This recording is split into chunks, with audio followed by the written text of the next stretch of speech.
Mga Epaldo, Pampanga, magandang araw Central Luzon. Ako po si Jody Dizon Mercado. Narito na ang mga malalaking balitang Central Luzon nitong nakarang linggo. Ilang lugar sa Central Luzon isinailalim sa state of calamity. Mga mamabatas umapilang gawing payak ang pagbubukas ng 20th Congress at SONA. Halos 500 million pesos na ayuda ilalaan ng DA sa mga nasarandang magsasaka at mangisda. At bagong leader ng Rotary Club of Balibago nakatuon sa paglinang ng mga kabataan. Naranasan pa rin ng maraming lugar sa Central Luzon ang matinding epekto ng sunod-sunod na pag-ulan at pagbaha. Dahil dito, ilang lalawigan at bayan ang nagdeklara na ng state of calamity upang agarang makaresponde sa lumalalang sitwasyon at mas makapaghatid ng kinakailangang ayuda sa mga residente. Ang detalye sa report na ito. Ilang lugar sa Central Luzon ang opisyal ng isinailalim sa state of calamity matapos ang sunod-sunod na pag-ulan at matinding pagbaha na tumama sa rehiyon nitong mga nagdaang araw. Ngayong Huwebes, July 24, formal nang idineklara ng Provincial Government of Pampanga ang state of calamity sa buong lalawigan sa bisa ng Resolution No. 9405. Layunin nitong mapabilis ang pagresponde sa lawak ng pinsalang dulot ng masamang panahon. Batay sa latest report ng Rapid Damage Assessment and Needs Analysis o RDANA nitong Miyerkules, July 23, umabot na sa 527,648 na katao o katumbas ng 160,891 families mula sa 290 na barangay ang naapektuhan. Sa bilang na ito, 224 barangays mula sa 18 LGUs ang nakaranas ng pagbaha, habang higit 3,700 individuals ang inilikas mula sa kanilang mga tahanan. Sa sektor ng agrikultura, tinatayang umabot sa 470.1 million pesos ang pinsala, habang 3.39 million pesos naman ang naitalang damage sa hayop o livestock. Bago ito, nauna nang nagdeklara ng state of calamity ang bayan ng Minalin, na isa sa mga pinakamabigat na tinamaan ng pagbaha sa Pampanga. Samantala, nito namang July 23, nagdeklara rin ng state of calamity ang ilang bayan sa Bulacan tulad ng Kalumpit, Balagtas at Mikawayan na hindi nakaligtas sa epekto ng patuloy na pag-ulan at pag-apaw ng mga ilog. Hindi rin nakaligtas ang lalawigan ng Tarlac, partikular na ang bayan ng Paniki, na kasalukuyang nakararanas din ng pagbaha sa ilang barangay. Patuloy pa rin inaalam ang kabuuang lawak ng pinsala habang nakaalerto ang mga lokal na pamahalaan para sa mga susunod na hakbang ng rehabilitasyon at pagbibigay ng tulong. Raymond Tasoy, CLTV 36 News. Pansamantalang ipinagbabawal ang pagtaas ng presyo sa mga pangunahing bilihin sa mga lugar na nasa ilalim ng state of calamity alinsunod sa Republic Act 7581 o ang Price Act. Sakop ng price freeze ang mga produkto tulad ng bigas, mais, tinapay, sariwa, dried at dilatang isda at iba pang marine products, karne ng baboy, baka at manok, itlog, gatas, gulay at root crops, kape, asukal, mantika, asin, sabong panlaba, uling kandila, esensyal na gamot base sa DOH at nananatili ang price freeze sa kasagsagan ng kalamidad pero hindi sosobra ng hanggang 60 araw. Maliban na lang kung ito'y mas maagang baguhin ng Pangulo. Kung may makita o maranasan namang overpricing o hoarding, maaari itong i-report sa pinakamalapit na Department of Trade and Industry Office. Binisita ng Provincial Government of Pampanga ang nasirang bahagi ng Dike Road sa bahagi ng Santa Rita, Lubao, Pampanga dahil sa malakas sa agos ng tubig mula sa Porac Gumain River. Kaugnay nito, nagrekomenda ang pamahalaan ng temporary protective measures habang pinag-uusapan ng pangmatagalang solusyon. Narito ang report. Dahil sa malakas na agos ng tubig mula sa Porac Gumain River dulot ng walang patid na pag-ulan, gumuho ang bahagi ng Dike Road sa Santa Rita, Lubao, Pampanga nitong Miyerkules, July 23. Nagdulot ng pangamba sa kaligtasan ng mga residente at ari-arian sa paligid ng naturang pangyayari. Agad namang tinungo ni Pampanga Governor Lilian Nanay Pineda ang lugar upang personal na makita ang lawak ng pinsala. Kasama niya sa inspeksyon sina Provincial Engineer Noli Pangan ng Provincial Engineering Office o PEO at Provincial Environment and Natural Resources Officer o PENRO Arthur Punsalan. Nagbigay ng rekomendasyon ng gobernador para sa pansamantalang protective measures habang pinag-uusapan ng pangmatagalang solusyon upang maiwasan ang mas matinding epekto sa mga susunod na araw.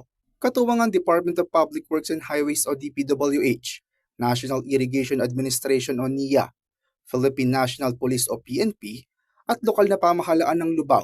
Patuloy ang monitoring at koordinasyon ng Provincial Government at Pampanga Provincial Disaster Risk Reduction and Management Council o PDRRMC upang matiyak ang seguridad ng mga apektadong mamamayan.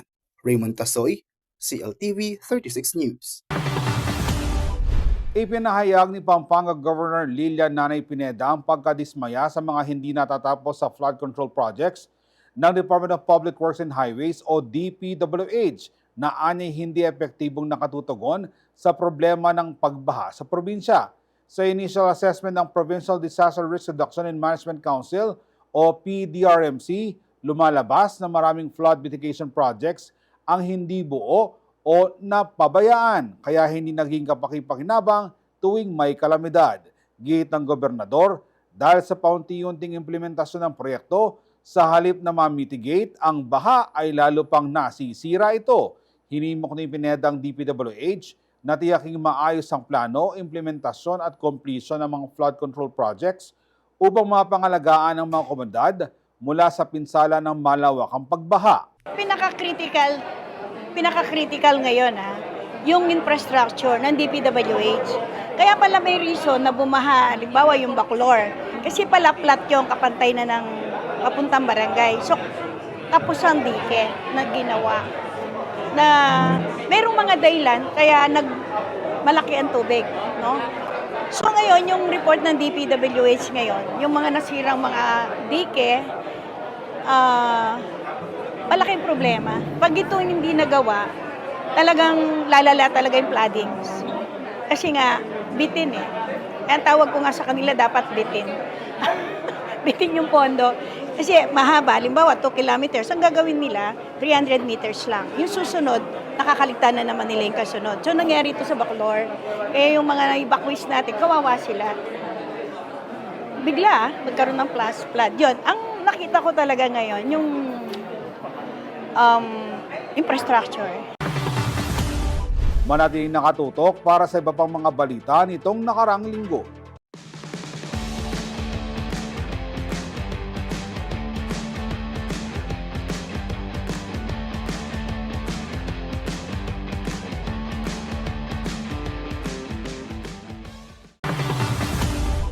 Nagbabalik ang CLTV 36 News Recap at sa iba pang mga balita. Umapila ang ilang senador at kongresista na gawing lang simple ang pagbubukas ng 20th Congress at nalalapit na State of the Nation Address o SONA ni Pangulong Ferdinand Marcos Jr. sa Lunes, July 28, dahil sa sunod-sunod na kalamidad na tumama sa bansa. Ayon kina Senator Loren Legarda at Senator J.V. Ejercito, hindi nararapat na gawing magarbo o malaentablado ang selebrasyon ngayong taon, lalo't marami pa rin Pilipino ang patuloy na naapektuhan ng malawakang pagbaha dulot ng mga bagyong Krising, Dante at Emong. Binigyang diin ni Legarda na dapat ituon ng gobyerno atensyon sa mga solusyong may kinalaman sa pagbabaha at iba pang suliraning pangkapaligiran. Anya, hindi makabubuting maging out of touch ang mga opisyal habang naghihirap ang maraming mamamayan. Kaugnay nito, inirekomenda naman ni later Representative at House Speaker Martin Romualdez ang pagtanggal ng red carpet walk at iba pang ceremonial display. Bagamat na mananatili umano ang pagiging formal na okasyon, sinabi ni Romualdez na mas mainam na gamitin ang red carpet sa praktikal na paraan sa halip na gawing entablado para sa kasuotan ng mga dadalo. Dagdag niya, hindi ito usapin ng paglimita sa media access, kundi ng pagpapakita ng respeto sa mga nasalanta at pagpapahiwatig ng tunay na estado ng bansa. Magkakalob ng hindi bababa sa 425.44 million pesos sa tulong ang Department of Agriculture o DA para sa mga magsasaka at mangisang naapektuhan ng severe tropical storm Krising at habagat. Ayon sa ahensya, kabilang sa mga ipamamahaging ayuda ay ang mga binhi ng palay, mais at gulay para agad na may pagpatuloy ang pagtatanim sa mga rehiyon sa Luzon na apektado ng kalamidad kabilang na ang Region 3. Aktibo na rin ang Quick Response Fund ng ahensya upang kaagad na marespondihan ang mga nasirang sakahan, partikular na ang mga nasa planting phase pa lamang. may nakalanding loan assistance na hanggang 25,000 pesos sa ilalim ng Survival and Recovery o SURE Loan Program na maaaring bayaran sa loob ng 3 taon na walang interes. Samantala, ang mga rehistrado at mga insured na magsaka ay maaari ding mabigyan ng kabayaran sa pinsala sa pamamagitan ng Philippine Crop Insurance Corporation o PCIC. Ngayong rainy season, nauuso rin ang mga sakit kagaya ng flu, ubo, sipon at pagtatae dahil sa maraming tubig. Paalala ni Dr. Daxi Dula, hepe ng Pampanga Health Office, huwag kalimutan ang tamang hygiene at sanitation upang maiwasan ang hawaan, lalo na sa evacuation centers. Anya, kung maaari ay iwasan din ang paglusong sa baha. Kung kailangan namang lumusong sa tubig, hugasan ng maigang katawan gamit ang malinis sa tubig at sabon. At pagkatapos ay mag-disinfect gamit ang alcohol. Okay, common rin yung mga dengue cases, no? Nandiyan pa rin yung mga dengue.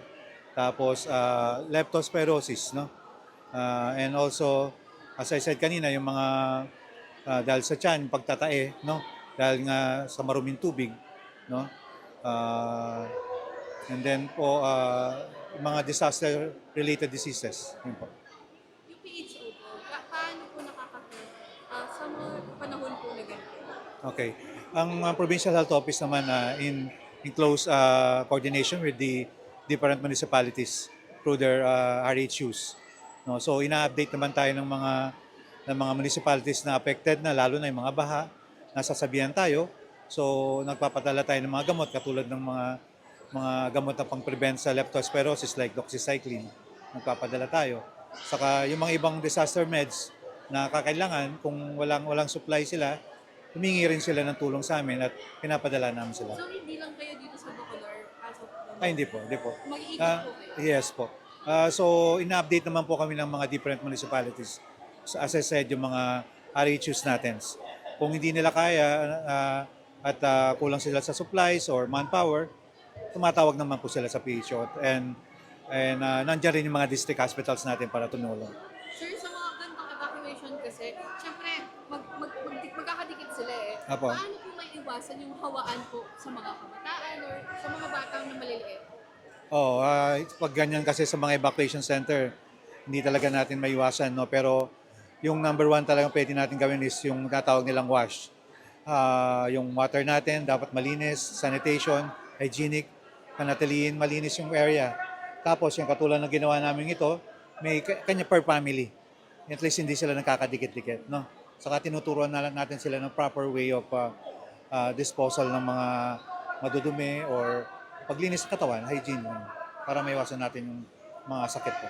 Sir, ulitin ko lang po yung kung ano po yung mga sakit po na Okay.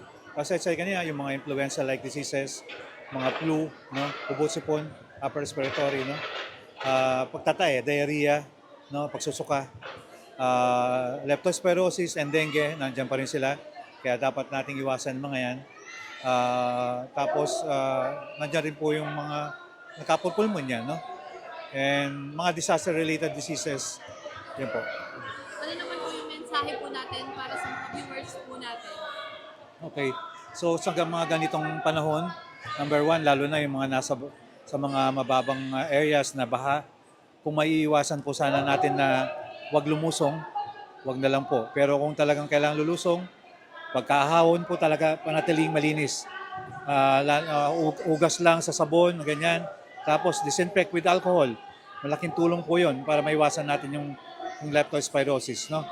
Tapos yung mga areas natin na mga stagnant areas, make sure na nalilinis parati yon para yung kasi pinagbabahayan ng mga causes ng dengue, yung mga mosquito causing dengue, no? Kasabay ng patuloy na pag-ulan at paglikas sa maraming pamilya sa mga evacuation centers, muling nagpaalala ang Department of Health o DOH hinggil sa kahalagahan ng ligtas at malinis na donasyon para sa evacuees. Ayon sa DOH, mahalagang tiyakin na ang mga ipinamamahaging inuming tubig ay selyado at hindi nagalaw. Ang mga pagkain ay hindi expired at walang butas o UP, at ang hygiene products ay bago at maayos ang lagayan. Ipinalalahanan din ng publiko na ang mga damit na idodonate ay dapat malinis, tuyo at hindi sira. binigyang diin ng ahensya na hindi lamang dami kundi ang kalidad ng ibibigay na tulong ang dapat isaalang-alang upang mapanatili ang kaligtasan at kalusugan ng mga nasa evacuation centers. Manatiling nakatutok para sa iba pang mga balita nitong nakaraang linggo.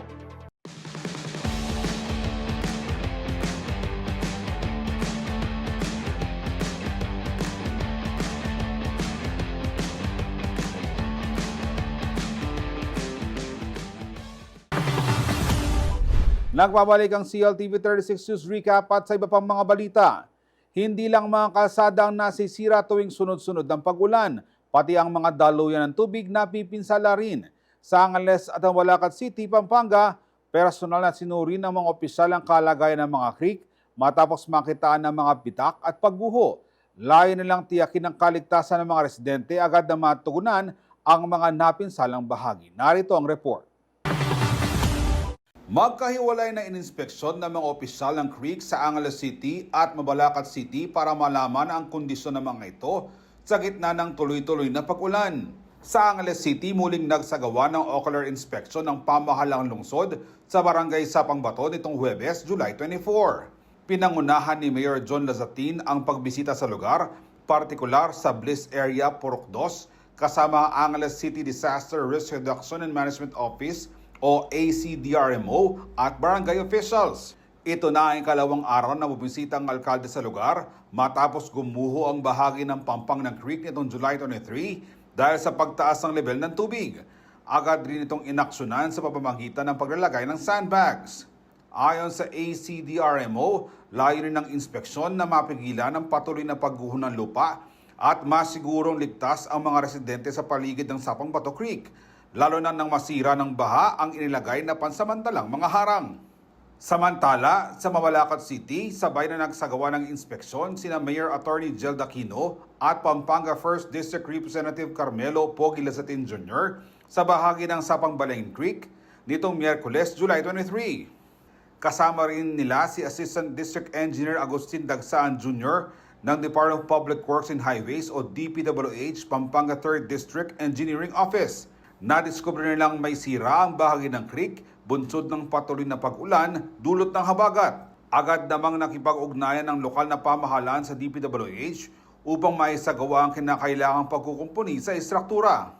Ayon kay Dagsaan, delikado sa mga residente at motorista ang naturang pinsala kung hindi ito agad maaksyonan. Kaugnay nito, nangako ang kongresista na tutulong sa pagpupondo ng rehabilitasyon ng Sapang Balain Creek sa bahagi ng Malacad City. Ako si Jody Dizon Mercado para sa CLTV 36 News. Gagamitin bilang healthcare extension facility sa mga dating COVID-19 isolation center sa Pampanga bilang paghahanda sa posibleng pagtaas ng kaso ng dengue at leptospirosis. Ayon kay Governor Lilia Nanay Pineda, binigyan diin ni Pineda sa pulong ng Pampanga Provincial Disaster Risk Reduction and Management Council o PDRMC na ang matagalang pagbabad sa baha ay seryosong banta sa kalusugan ng mga kabalin. Sa datos ng Provincial Disaster Risk Reduction and Management Office o PDRMO, higit 200 barangay mula sa 18 bayan sa lalawigan ang apektado ng baha, dulot ng walang patid na ulan at pag-apaw ng mga ilog. Git ng opisyal, mahalagang maagapan ang pagkalat ng mga sakit at dulot ng maruming tubig at kagat ng lamok upang hindi magsabay-sabay ang mga kaso. Bukod sa mga pampublikong ospital, nakaabang na rin ng mga dating isolation centers sa posibleng magsilbing temporary treatment facilities kung kakailanganin. Sa lahat ng mga apektado ng pagbaha, ang inaalala ko nito, yung after effect ng ilang linggong baha. Kasi ngayon hindi mo pa mararamdaman di ba? Ang sinasabi ko, magkakaroon kami ng group chat ng Department of Health. Kaya nagpa-prepare na ako ng mga satellite ng mga ospital. Just in case hindi magkasya, gagamitin namin yung isolation na ginamit ng COVID. Tapos yung mga multipurpose ni Mayor, yung Bukas Center, meron siyang multipurpose, maglalagay ng mga bedton, mga doktor, mga oxygen. Kasi once na after effect niyan, yun ang iniisip ko, yung after effect. Tiniyak ng Philippine Health Insurance Corporation of PhilHealth na may sapat na binibisyong nakalaan para sa mga nagkakasakit ng dengue at leptospirosis tuwing tag-ulan. Ayon sa ahensya, nasa 19,500 pesos ang coverage para sa moderate dengue habang 47,000 pesos naman para sa severe cases. Samantala, tinaasan din ang benepisyo para sa leptospirosis na ngayon ay 21,450 pesos. So from moderate to severe, bahagi ito ng direktiba ni Pangulong Ferdinand Marcos Jr. na palawakin ang benepisyo ng universal healthcare. Tiniyak din ng PhilHealth ang publiko na agad magtungo sa mga accredited hospital kung makararanas ng sintomas ng naturang mga sakit upang agad na malapatan ng lunas. Pinaalalahan naman ng ahensyang publiko na umiwas sa baha, uminom ng malinis na tubig, panatilihing malinis ang kapaligiran at gumamit ng kulambo o insect repellent upang makaiwas sa sakit. Para sa karagdagang impormasyon, bisitahin ng philhealth.gov.ph o tawagan ang kanilang hotline 24/7 02-8662-2588. Nagtungo sa iba't ibang lugar sa rehiyon ang pamunuan ng Business Conversion and Development Authority o BCDA upang mamahagi ng tulong sa mga naapektuhan ng baha at patuloy na pag-ulan na dala ng habagat. Narito ang report. Nagtungo sa iba't ibang lugar sa rehiyon ng pamunuan ng Business Conversion and Development Authority o BCDA upang mamahagi ng tulong sa mga naapektuhan ng baha at patuloy na pag-ulan na dala ng habagat. Miyerkules, July 23 nang i-turnover ni BCDA President and CEO Engineer Joshua Bingkang ang 100 sako ng bigas sa Bamban LGU na tinanggap ni Mayor Joey Salting at Municipal Administrator William Cura. Kasama ng opisyal sina BCDA OIC SVP for Conversion and Development Mark Torres and OIC for Engineering and Social Support Vergel Paras. Sa bayan ng Capas, pagkain at bigas ang ipinamahagi sa 270 evacuees na lumikas sa Santo Domingo 1 Evacuation Center. Tumanggap din ang munisipyo ng 100 sako ng bigas para sa mga pamilyang apektado ng baha. Binisita rin ang 70 Aita families sa Santa Juliana, Capas, Tarlac na nabigyan ng bigas at essential goods. Pinangunahan ang mga aktibidad ni Mayor Boots Rodriguez, Vice Mayor Alex Espinosa, Sangguniang Bayan members at BCDA officials. Huwebes, July 24, 100 sako ng bigas din ang ipinabot ng BCDA sa pamahalang lokal ng Dinalupihan na tinanggap ni Mayor Tong Santos. Huling binisita ng ahensyang Hermosa Bataan para sa isinagawang Community Relief Drive. Itinurn over kay Hermosa Mayor Anne Lorraine Adorable Enton ang sako-sakong bigas sa sinaksihan din ni SBMA Board Member John Enton. Sa kabuuan, aabot sa 2,000 pamilya sa mga binahang lugar ang natulungan ng BCDA. Ang mga hakbang na ito ay bahagi ng corporate social responsibility efforts ng ahensya na nakatutok sa paghahatid ng tulong at suporta sa mga komunidad na nasa lugar na sakop ng BCDA. Samantala, nagsagawa ng inspeksyon ng BCDA kasama ang NLEX Corporation sa Pasig Potrero Bridge sa bahagi ng Subic-Clark-Tarlac Expressway o SCTEX upang alamin ang kondisyon nito sa gitna ng pananalasa ng habagat. Sinuri ni BCDA President and CEO Engineer Joshua Bingkang at NLEX Corporation Civil Asset Management Head Edmund Ibaan ang tulay para matiyak na nanatili itong matatag at ligtas na daanan. Sa isinagawang site visit, kinumpirmang maaayos pa rin ang lagay ng tulay sa kabila ng patuloy na pag-ulan. Kasama din sa inspeksyon, sina BCDA OIC SVP for Conversion and Development Engineer Mark Torres, VP for Strategic Projects Management Engineer Randy Villacrucis, at VP for Land and Assets Development Engineer Richard Sepe. Tiniyak naman ng NLEX Corporation na regular na minomonitor ang lugar para sa kaligtasan ng mga motorista bukod pa sa proteksyon ng mahalagang infrastruktura rito. Ako si Jody Dizon Mercado para sa CLTV 36 News. Manatili nakatutok para sa iba pang mga balita nitong nakarang linggo.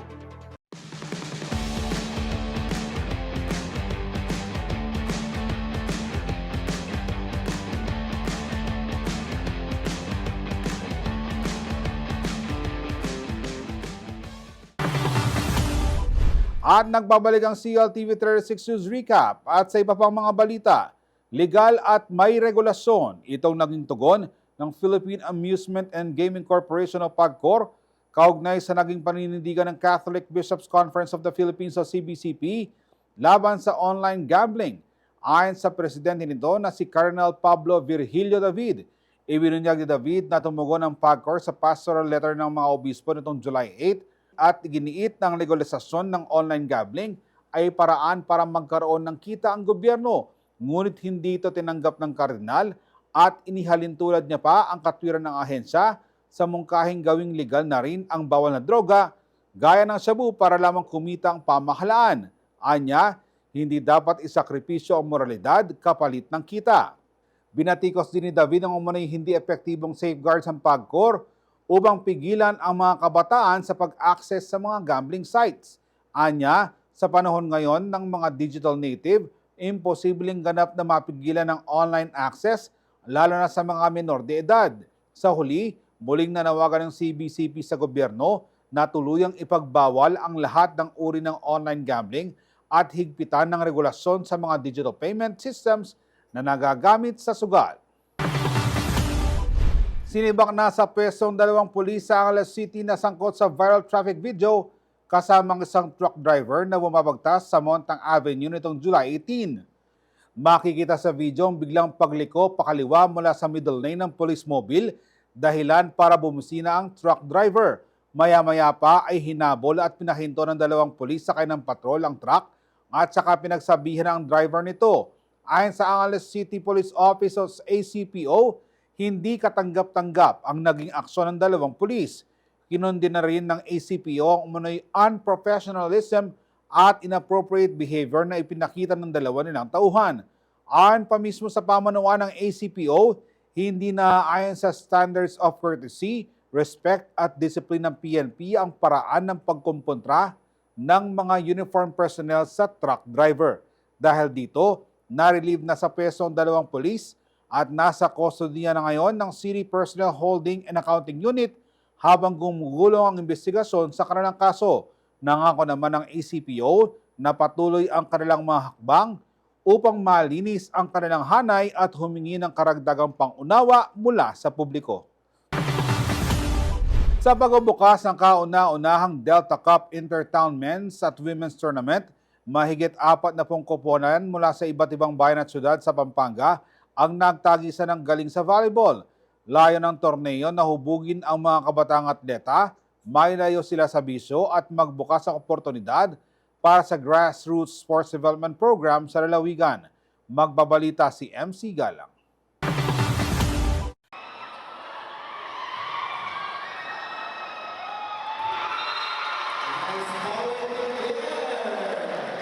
Hindi magkamayaw ang mga fans at supporters nang magbukas ang Delta Cup Intertown Men's at Women's Tournament itong Sabado, July 19 sa Brenzigiao Convention Center sa City of San Fernando. Mahigit 40 teams mula sa iba't ibang bayan at lungsod sa Pampanga ang naglaban-laban, bit-bit ang pangalan at dangal ng kani-kanilang lugar. Ayon kay Delta Cup Chairman Joey Teves, higit pa sa kompetisyon ang hangarin ng torneo. Nagsisilbi rin itong programa para mailayo ang mga kabataan sa bisyo at mahubog sila sa pamamagitan ng sports. Ang pinaka-programa talaga ni Gov Delta, Vice Gov Delta, at ni Nanay, Gov Nanay, is to develop yung grassroots, especially yung mga underdeveloped na mga kabataan. Malaking bagay po ito sa kabataan. Unang-una, nailalayo natin ang kabataan sa masamang bisyo. Sinang-ayunan naman ito ni Mexico Councilor JP Gozon na nagpasalamat sa pagkakaroon ng ganitong plataforma para sa holistic development ng mga kabataan. Maganda itong exposure sa mga kabataan, no, for the value of sportsmanship at saka syempre naiiba yung focus nila imbes na sa mga bisyo, sa mga ibang aktibidades, no, nafo-focus sa sports. Maganda ito sa kanilang pangangatawan and of course, maganda din ito sa kanilang kalusugang pangkaisipan. Dagdag pa ni Gozon na way maging inspirasyon ito para magkaroon ng katulad na programa sa mga munisipalidad.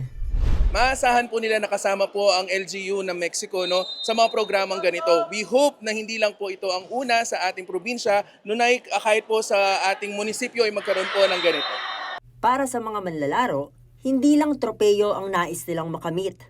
Bitbit nila ang pag-asa, ang pangarap at ang determinasyong patunayan ang kakayahan ng kabataang Kapampangan. This Delta Cup po is magandang exposure sa mga bata kasi nasa-show up nila yung mga skills nila at anong kaya nilang gawin. And this experience is para sa kanila, para mag-grow sila as an individual and as an player. Of course, hindi lang naman about dito sa sports. Mag-grow din sila about their attitude and personalities. Main layunin ng event na ito is mabigyan ng pansin yung mga Kapampangan volleyball players na sa Pampanga. So, hindi tayo nabibigyan ng opportunity showcase natin talento natin sa volleyball. Kaya napakalaking impact nito, hindi lang sa akin para sa mga para may pakita natin, hindi lang sa local, hindi international. Full support din ang sangguniang kabataan gaya nila SK Bacolor President Laling Guevara mula sa training hanggang sa tournament proper. Sa mga SK naman, laging mga nakaantabay yung mga yan. Sa isang week, siguro yung trainings namin, siguro 3 to 5 times a week. And then after office and school hours siya since mga students pa yung ating mga players. Para naman sa coaching staff ng CSFP, ipinaalala nila sa kanilang mga manlalaro ang kahalagahan ng basic volleyball strategy, consistency at teamwork upang maipanalo hindi lang ang kanilang laban ngayon, kundi pati ang mga susunod pa sa torneo. Tuloy-tuloy ang ensayo ng mga bata para makondisyon yung katawan, makuha yung chemistry ng bawat isa.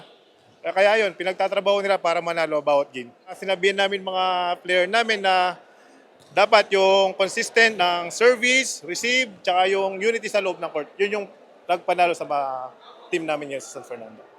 Samantala, nagpasalamat si Tevis gayon din ang mga opisyal ng SK at LGU sa matibay na suporta ng pamahalaang panlalawigan kina Governor Liliananay Pineda at Vice Governor Dennis Delta Pineda kasama ang iba pang local officials at youth development offices. Nagpaabot din sila ng pasasalamat sa mga ilang alkalde at vice-alkalde, mga miyembro ng Sangguniang Bayan at mga konsihal na dumalo sa pagbubukas ng torneo. Para sa kanila, mahalaga ang ganitong suporta mula sa pagsasanay hanggang sa aktwal na palaro upang maitaguyod ang mga pangarap ng mga batang atleta. Bitbit ang sipag at tiyaga, patuloy ang pangarap ng mga batang atleta na magmarka sa hardcourt at maging inspirasyon sa susunod na henerasyon. MC Galang, CLTV 36 News. Bilang bahagi ng kanilang panibagong misyon, nakatuon ngayon ng Rotary Club of Balibago sa pagpapalakas at pagsuporta sa kabataan sa pamamagitan ng iba't ibang proyekto. Layunin nilang bigyan ng oportunidad na umangat sila at maging aktibong bahagi ng komunidad. Inaasahang marami ang makikinabang sa mga proyektong ipapatupad ng Rotary Club of Balibago ngayong taon, lalo na't kamakailan lang ay sinagawa ang 16th induction at turnover ceremony ng organisasyon sa Hilton Clark Sun Valley Resort nitong July 18. Dinaluhan ito ni Rotary District 3790 Governor Danilo Philip Torres, mga presidente ng iba't ibang Rotary clubs at iba pang piling panauhin. Ayon kay Torres, isa ang Rotary sa mga civil society groups na hangad ang makatulong sa mga nangangailangan at naglalayong makahubog ng mga community leaders. Unite for Good, yan po ang presidential message namin. Kasi with what is happening right now, nagkaroon ng mga hindi pagkakaunawaan within the family, within the organization, within the country, within the globe. Ang kailangan natin pinapakita ngayon is we as Rotarians unite for good para mas mabuti nating mapangalagaan ating mga matulungan ating komunidad. Nanumpa bilang bagong presidente ng Rotary Club of Balibago, si Ray Anicoche Tan. Si Tan ay ang President and CEO ng Beautyderm Beauty and Wellness Company. Sa totoo lang po parang nakaka-nervyos kasi parang sanay ako na maging presidente ng kumpanya, ng iba't ibang negosyo, pero ibang mundo itong pinasok ko ngayon. Yun. So medyo excited at medyo kinakabahan kasi iba yung audience natin eh. Usually mga sellers at mga celebrities ang kasama natin. Ayun naman ay mga kasama kong philanthropies ang makakasama natin ngayong araw. Nga sir, sana through Rotary din ay mas marami pa tayong buhay na mabago at matulungan and I'm so excited. Bilang presidente, ipatutupad ni Tan ang mga programa tulad ng Rise Up Glow Up Project kung saan bibigyan ng makeover ang 20 kabataan. Yes to Love campaign na maglalaan ng bahagi ng kita ng Beautyderm para sa Rotaries and Polio campaign at ang Contribute Scholarship Program na tutulong sa 10 estudyanteng Kapampangan. While we are proud of our position, we must use our privilege, voice, and success to benefit others. When we are granted to sit at the table, let others sit beside you.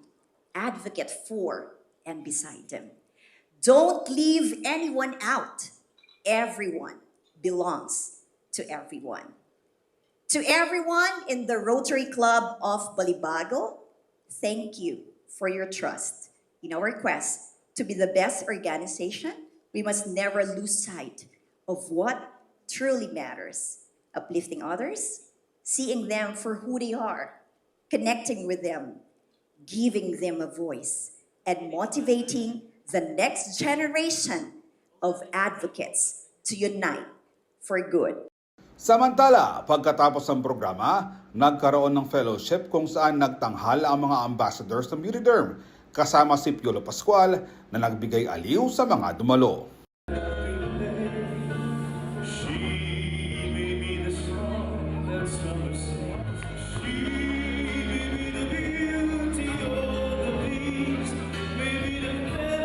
Ako si Jody Dizon Mercado para sa CLTV 36 News. At sa mga balitan na kalap ng CLTV 36 News, para sa karagdagang detalye, maaari niyong i-follow ang aming social media pages sa Facebook at CLTV 36 Official at CLTV 36 News, sa X o dating Twitter at CLTV 36, sa Instagram at CLTV 36 Official at sa aming TikTok na at CLTV 36 Official. Kung nais mong balikan ang aming programa ng CLTV 36, pwede niyong bisitahin ng aming YouTube channel na at CLTV 36 Official at ang aming website at www.cltv36.tv. Mapapanood din ang mga programa ng CLTV 36 nationwide via Signal Channel 115 at sa ating 38 cable partners. Kasama ang buong pwersa ng CLTV 36, ako po si Jody Dizon Mercado. Maraming salamat po.